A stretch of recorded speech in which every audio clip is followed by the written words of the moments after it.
Good afternoon, everyone.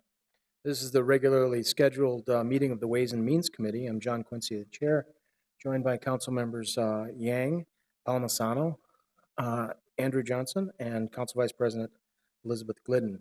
We have 20 items on our agenda today, the first 19 of which are on our consent agenda. So allow me to just run through those really briefly, and then we'll get to our discussion item.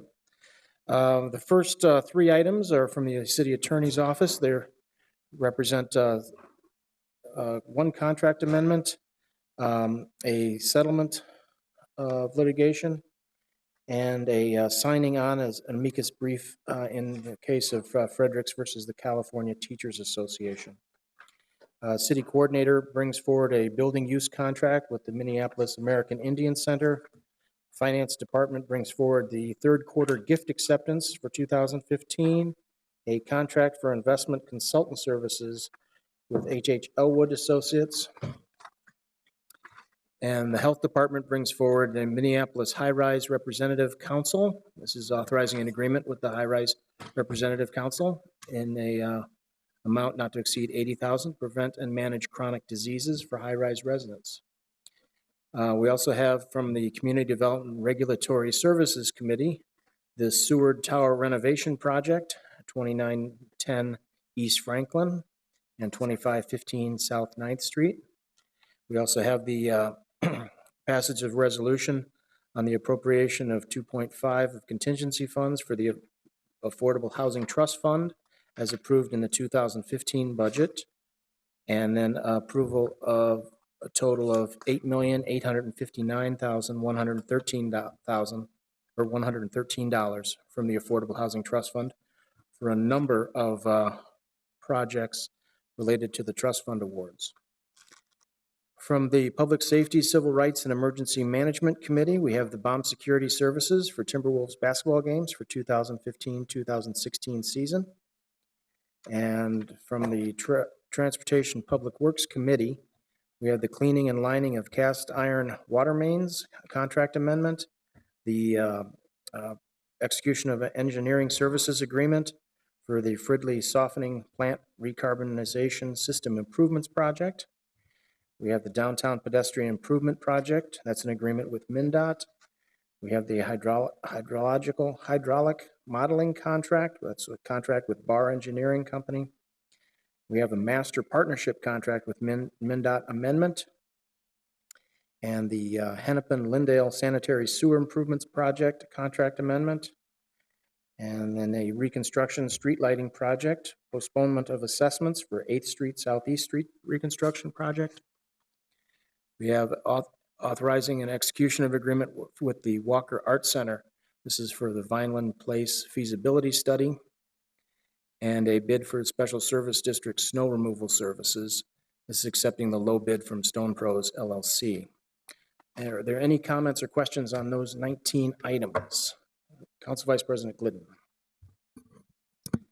Thanks, Mr. Chair. I wanted to remove the Affordable Housing Trust Fund item for a couple questions. It's not so much on the projects that are recommended, but I wanted a refresher, probably from Ms. Christensen, on where the contingency fund funding for the Affordable Housing Trust Fund was taken from, and whether all of that amount that is moved to the Affordable Housing Trust Fund is needed, and where that leaves the fund where it was taken from. Okay. Any other questions or comments, and we can get to that one? Councilmember Yang? We'll pull that for a little bit of discussion. Thank you, Mr. Chair. Just a minor correction on item number 6. It says contract for investments consultant services with H&H Elwood Associates, and then it keeps on going to J&H, and I think the correction is J&H all the way through, not Okay. H&H. We'll make sure that is corrected. That I see Ms. Giesler saying that will be addressed in the from the clerk's department. Thank you for that. Let's go ahead, Councilmember Palmisano. Thank you, Mr. Chair. I just wanted to comment briefly on number 18. That's the Vineland Place feasibility study. I just want to make it clear that this ties this is a study to do some work next year, and there's money in our proposed 2016 budget that I'm not yet fully comfortable with, but I am happy that the Walker's eager to look at options here. I'm happy that they're looking to do this feasibility study and willing to reimburse us the amount. So I'll be supporting this, but I'm not yet comfortable with the whole project Gotcha. today. Thank you. Okay, thank you. All right, let's go ahead and take a quick vote on the consent items except for the Affordable Housing Trust Fund awards of item number 9. All those in favor of those items, with the exception of number 9, please say aye. Aye. Aye. Opposed? Those items carry forward. And I wonder if we could get to Council Vice President's question, Ms. Christensen, and we also have Mr. Clevenger and others to respond as well. Thank you, Chair Quincy. Council Vice President Glidden, in response to your question, the $2.5 million being requested as part of this action is the result of an action taken during the 2015 budget adoption, whereby the Affordable Housing Trust Fund recommended budget was requested to be supplemented with an additional $2.5 million from the city's, what are known as the city's development accounts, which is an accumulation of several resources or special revenue funds that have resulted from land transactions and other activities through the city's Community Planning and Economic Development Department. As I recall from the actual request and recommendation as part of the adopted budget, the $2.5 million was earmarked, was not formally appropriated for the Affordable Housing Trust Fund, but rather was intended to be earmarked for utilization if there were appropriate projects that were brought forward that were it not for the contingency would otherwise not be funded. And as I understand from the items brought forth with this recommendation today, the immediate need would be approximately $900,000, with the future utilization would be approximately $1.6 million in 2016. Okay, so then I guess my question is, why are we moving 2.5 from the contingency amount if we don't even have anticipated that amount to be utilized in 2016? So it seems to me that that is not what our budget action requested, and maybe I need to review that language. And I don't know if Mr. Clevenger has other comments. This does seem a little bit more about what was the budget action and what are we going to get to this year. Mr. Clevenger, if you could join us, give us the CPED perspective on housing finance. Council Chair, members of the committee, the idea was this year, there was a few projects that came in that we deemed were too high in development costs, and that they were taking, they had some opportunities to re-strengthen their application.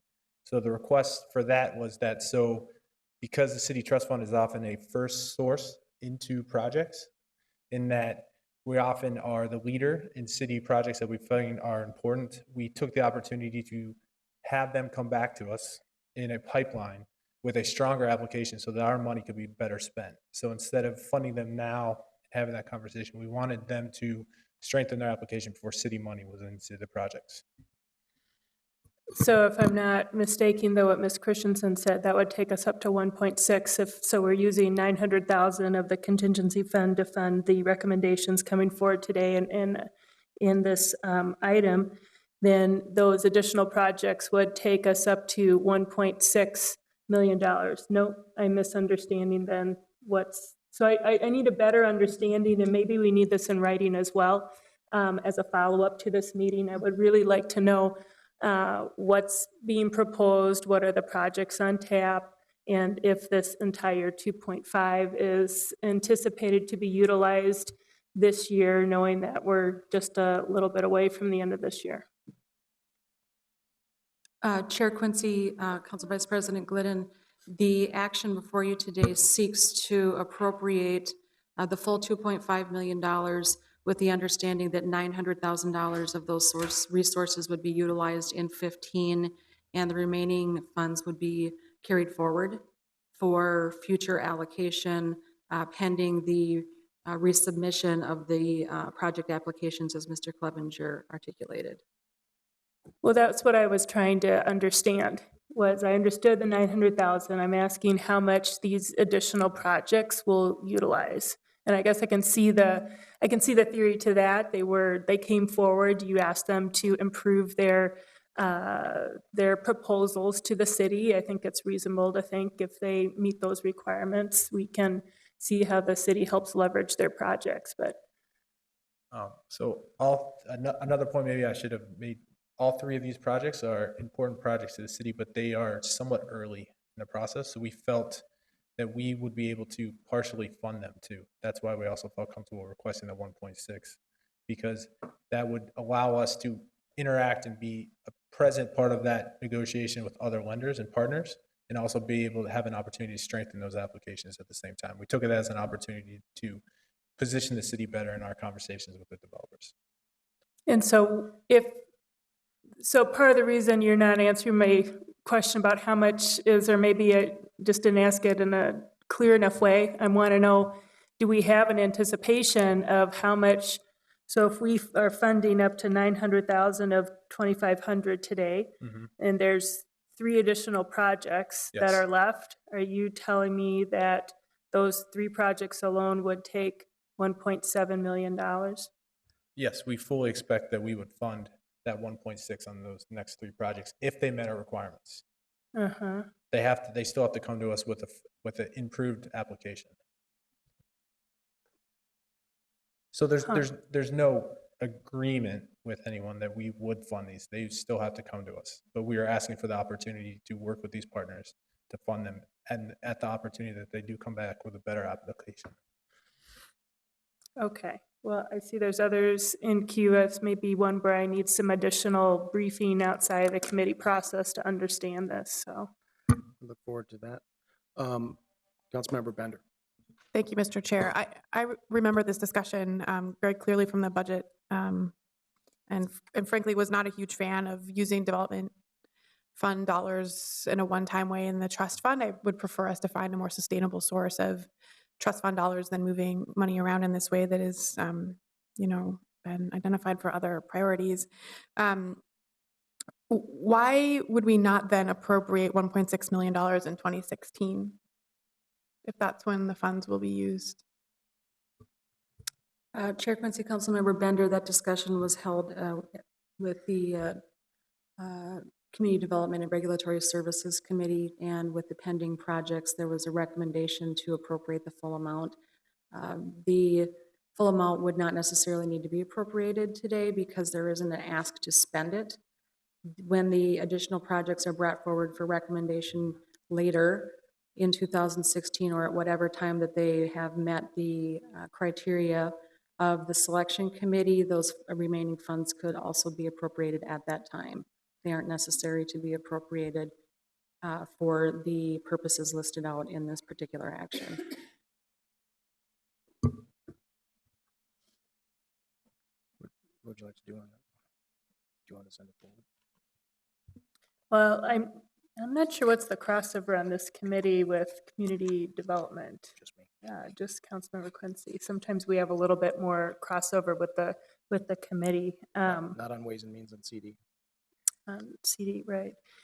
I guess I'll just note, I'm not sure that I have another recommendation right now on this, but I probably will abstain myself and maybe want to meet with Mr. Clevenger about this. I will tell you, I am kind of bothered about this item with the $2,500, and it seems like there's some additional information that maybe the Community Development Committee had that we haven't processed through here. And the issue too is just what's the source coming from, and that it is this development account, and that we have several pressures on that account too, so.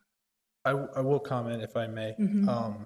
This was set up somewhat before my time, but as a contingency for this very action. It's not taking money away from any other source, but that it was directed towards the trust fund if it was deemed that we needed it. And we received over $15 million in applications this year. So we wanted to be the best steward of the little bit amount of money that we receive, as we got so many qualified applications, so that this money wasn't which we're not asking for money to be moved around, but this was already money that was set aside for the trust fund as a contingency. We're just requesting it per our understanding that was how the money was set up to be requested. Councilmember Bender. Thank you, Mr. Chair. During that same discussion, we also moved $500,000 from CDBG money that was originally intended for single-family home rehabilitation and was moved into the trust fund. Is that funding reflected here as well in this contingency? Councilmember Quincy, Councilmember Bender, the $2.5 million is in addition to the other reallocations that occurred as part of the market process for the 15 budget. Okay.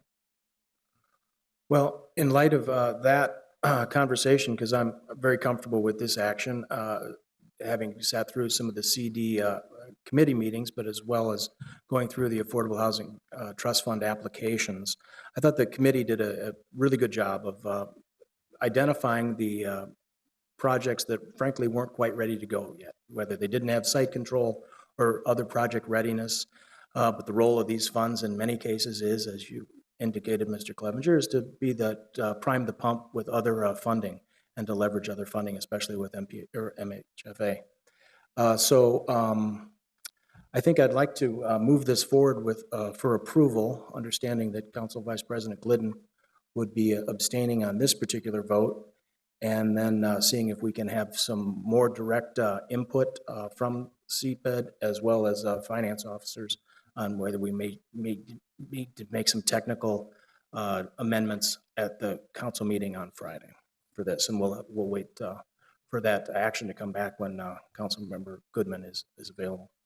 So with that, I'd like to move approval of this item.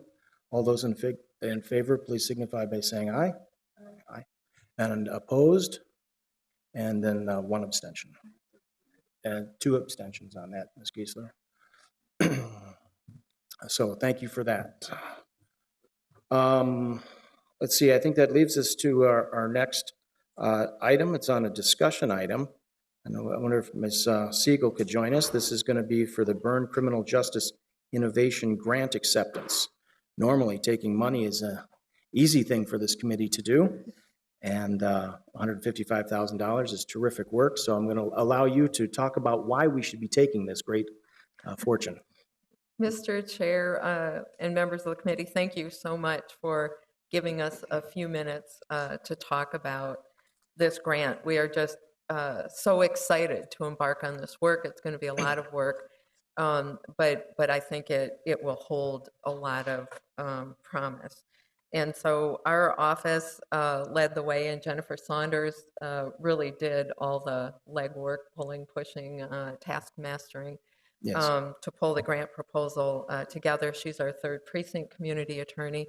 And I've got Robert Lilligren here who's going to talk a bit about Little Earth, former council vice president and executive director of Little Earth now for a year. So we have great partners. With this is a planning grant that we were awarded. There were only 15 of these awarded across the country. The city was awarded one a year ago, approximately, to dive into research, qualitative research, community engagement, and looking at the crime drivers in North Minneapolis and the violent crime hotspots. And by the end of this year, I believe they will be pulling together an implementation plan going forward to reduce the levels of violence in those hotspots. So we can learn from their experience over this last year and really focus in on Little Earth of United Tribes.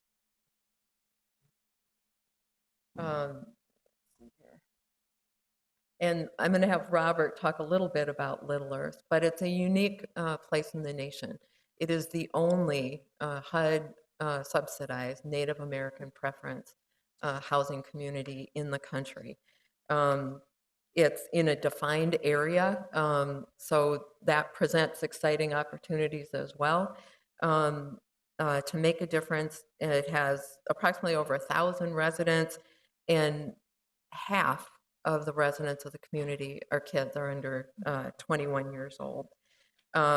And Little Earth leadership is recognized nationally as being a leader in providing services for Native Americans.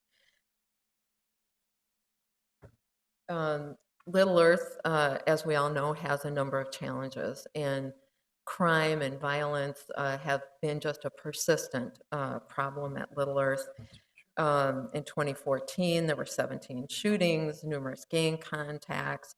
They were not immune from the heroin epidemic, and that's caused huge problems and tragic deaths and multiple overdoses, ongoing domestic violence, and there's a growing awareness of the issue of juvenile sex trafficking as we're all becoming more aware and proactive. And so this is a map that Minneapolis Police Department put together of violent crime hotspots in South Minneapolis. Little Earth, that area around Little Earth constitutes one of those. And if you see a little black line along the side of the Little Earth community there, that's Stately Street. And that one street segment has consistently over the last 25 years been the #1 spot for shootings in the city of Minneapolis. So there's just an ongoing issue. I'm going to let Robert talk a little more about it, Little Earth and the challenges, but it also has numerous strengths. And we have have had very strong partnership with Little Earth and its leadership. Not only the city of Minneapolis, the Minneapolis Police Department, our office, the Hennepin County Attorney's Office, Hennepin Human Services, et cetera. And there are a lot of strengths in the community. I mean, Little Earth itself was founded through Native American organizing and activism. So there's a lot of cause for hope. Already in place, we've been an active participant and helped manage the Court Watch program there. We've been active with domestic violence. There's an advocate present there. Hennepin County has the Omnichi program, and Little Earth itself invests over $250,000 a year just on safety and trying to keep the community safe. So this grant will allow us to dive in, see what's working, what's not, understand more about why, and really to work with a grassroots approach of community engagement. And so we're going to do all this in 18 months. We've got partners in place. And one of the most promising pieces of this project is that it includes a chunk of the funding will go to Little Earth to hire a position for a community safety champion and a community education coordinator. So it really will be a community-driven, community-led initiative, and Little Earth will own the research data, not the researchers, when all is said and done. It'll be their data. And I'm now going to turn it over to Mr. Lilligren. Councilmember Lilligren. You get to have the title follow you until you get a higher office. Yes, that's probably about as high as it's going to go. Mr. Chair, committee members, thank you very much for giving me this opportunity. And thanks to Ms. Siegel and especially Ms. Saunders for her work on this Burn Criminal Justice Innovation Program Planning Grant application. It was a lot of work to get this grant application in.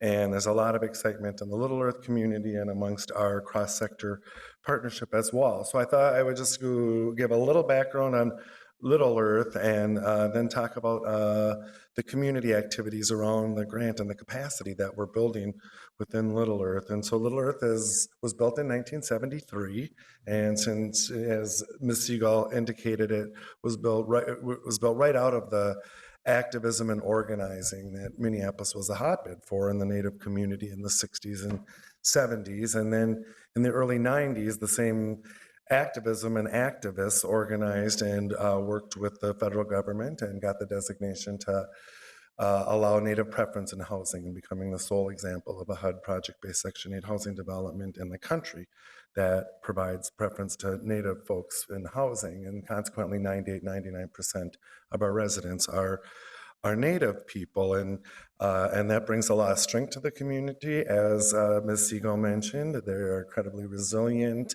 industrious, entrepreneurial, community. And it also brings some challenges when you have a highly concentrated population that lives daily with the impacts of historical trauma, cultural trauma, early childhood exposure to violence, and those kinds of things. And as Ms. Siegel indicated, Little Earth is a national model. People look to Little Earth for how to address issues within the urban Indian community. And I think folks on this committee know that there are these cities throughout the country with these well-established Native populations due to federal worker relocation program of the last century. So cities like Denver, Seattle, Portland, Los Angeles, Albuquerque, all have these concentrated Native populations, but Minneapolis has the only Little Earth, and because of that, it really becomes sort of a laboratory for trying to find solutions particular to the urban Indian population. And Little Earth is taking a multifaceted approach to creating a safer community. And one thing that very much surprised me when I got to Little Earth just a year ago, just a little over a year ago, year and a week ago, was the lack of community organizational infrastructure to allow residents there to engage in positive change in their community.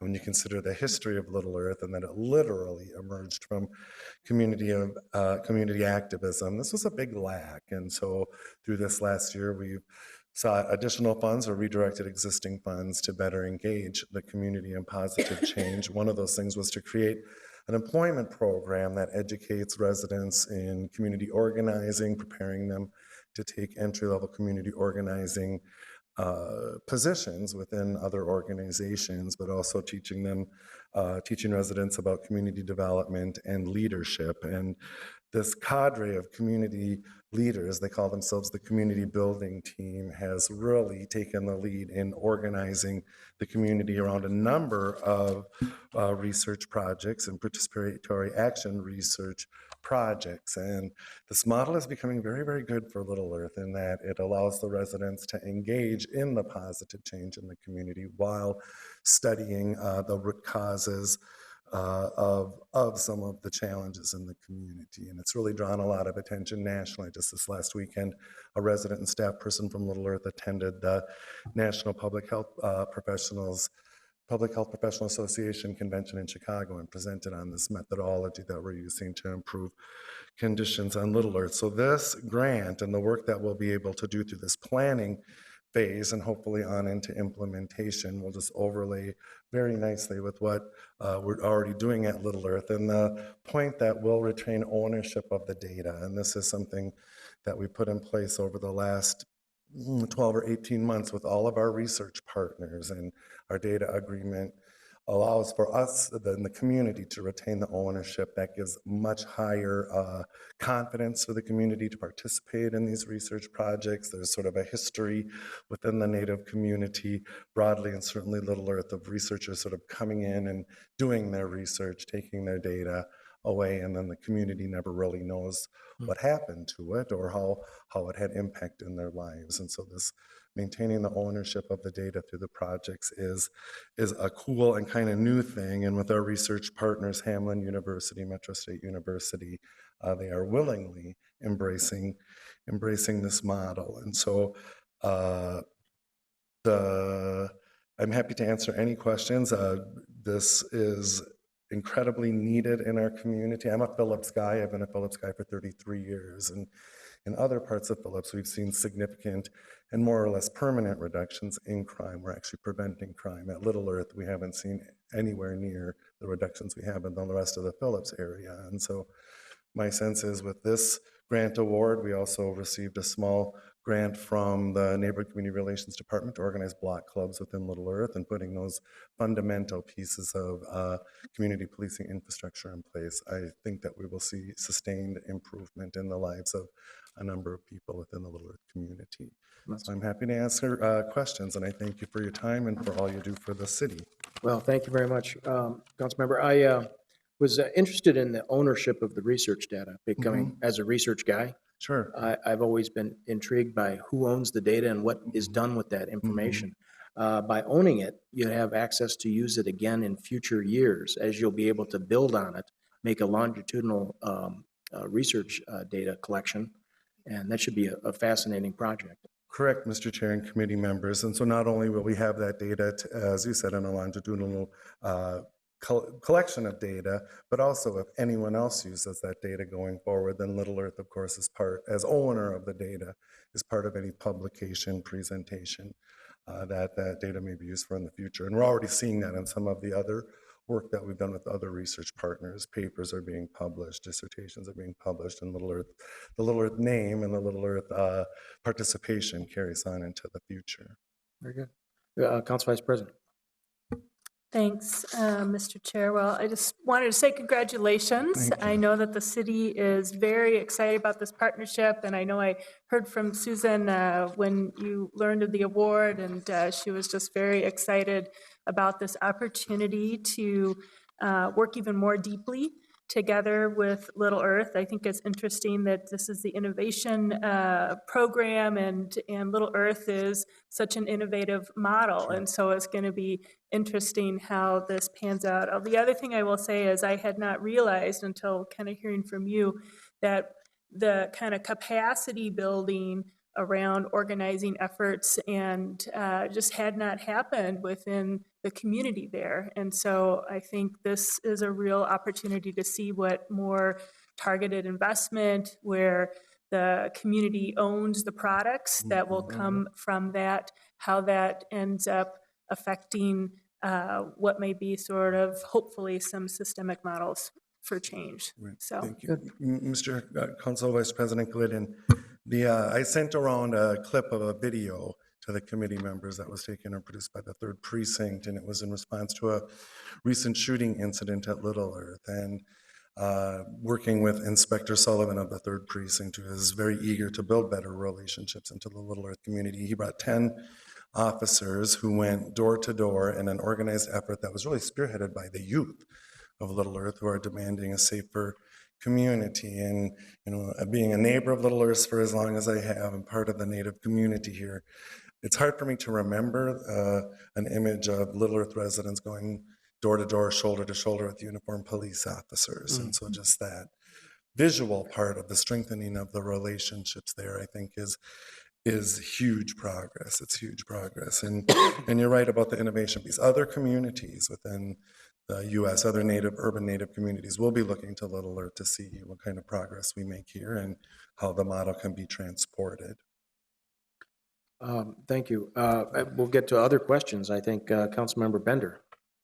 Thank you, Mr. Chair. This sounds amazing, and I have full confidence in our city attorney's office and Mr. Lilligren and Little Earth. But I have seen critiques of burn grants in general, and maybe a bit of a disconnect between what the federal government is requesting for performance measures around, and I think it's really a different kind of grant. They're more their implementation funding, and this program seems very intentionally to be designed, to solicit from the community and to be very preventative in nature, but the critiques are about, pushing law enforcement into low-level drug arrests through the different kinds of reporting requirements that the Department of Justice. So I just wondered if there were any specific reporting requirements from DOJ regarding this grant, and it seems like it's been designed in a way that would really address those issues from the beginning, but wanted to ask that question and give you a chance to respond. Thanks, and I might look to the city's attorney's office, but just this innovation program is a fairly recent program, and so it's to do exactly what you said, council member, is to engage the community and hopefully move towards a plan that will have more sustained and different outcomes, much less of an emphasis on enforcement and more of an emphasis on community engagement and getting to those root causes of crime and addressing those. But as far as the reporting goes, I would certainly turn to the city attorney's office. Mr. Chair and Councilmember Bender, you raise a good question. But the program has been designed, first of all, this is a planning grant to develop the implementation plan, but really using evidence-based best practices with kind of the new vision of not just looking at enforcement, but are you really moving the dial on the things that matter and engaging the community in a positive way to help, as a critical partner in trying to create additional safety. So I have confidence that going forward in the future, as we start implementing this, if we were to get an implementation grant a year from now, for example, that they would not be requiring, and how many drug arrests have you done as a measure of anything. And we would be identifying through the research, through this project, what we think are the drivers, what we think are the measurables, and how we can really improve the safety and overall health of the community. And Mr. Chair, Councilmember Bender, if I may, also what's going on in the broader Native community, but certainly at Little Earth as well, as a growing awareness of the importance of a foundation of tradition, culture, language, Native spirituality within all of our programming, but certainly within this. And so what you'll see at the end is a plan very specific to Little Earth, to the kind drivers there that have engaged the residents in creating that plan and then in implementing it. Thank you. Mr. Chair, I just mentioned, I mean, I think this just underscores how transformative this work is, and really shifting the local conversation, but even the national conversation about enforcement. So it's really exciting. Thanks. Yeah. Mr. Lilligren, a number of times you've mentioned youth. I think Ms. Siegel mentioned it as well. Can you tell me how this planning grant funds might be integrating with other youth work the city is doing in addition to Little Earth? I'm speaking specifically of the neighborhood work or the schools, South High School, et cetera, other charter schools. How is that going to be integrated with the work that they're doing? Thank you, Mr. Chair. Then committee members, to the city's blueprint to end youth violence, we will be engaging the health department. They'll be a partner here as well. And violence prevention staff will be part of the team, the steering team. We haven't discussed how we're going to integrate it with the schools yet. We've had maybe two, I guess, planning meetings since we got news of the grant award. And so I think the idea of broadening the impact by engaging the schools is a good one. I will say recently, within maybe the last 2 months, we brought on staff at Little Earth, a school success coordinator who is really broadening and deepening the partnerships, both with Minneapolis Public School and Indian Ed, but other education partners as well. And Little Earth does have significant youth programming that we can, and a youth development center that houses that programming that will be able to engage the youth directly. And often, because these are young people who are raised with a stronger awareness of Native identity, culture, history, language, it's often the young people who are out in front in the difficult conversations about dealing with the impacts of historical trauma. And it's really where a lot of the strength of the community is coming from, is the youth. Very good. Thank you. Councilmember Yang. Thank you, Mr. Chair. I'd like to move to recommend this for approval, item number 20. Sure. Sounds like good. I thought it would be good to have the chair of the Public Safety Committee lead this work because it's about public safety. So thank you for that motion. On Councilmember Yang's motion, all those in favor, please say aye. And opposed? Apparently, it passes unanimously as anticipated. Thank you very much for your work, especially Ms. Saunders, on developing this grant proposal, and we're looking forward to its successful implementation. So thank you. Seeing no further business before this committee, we are adjourned.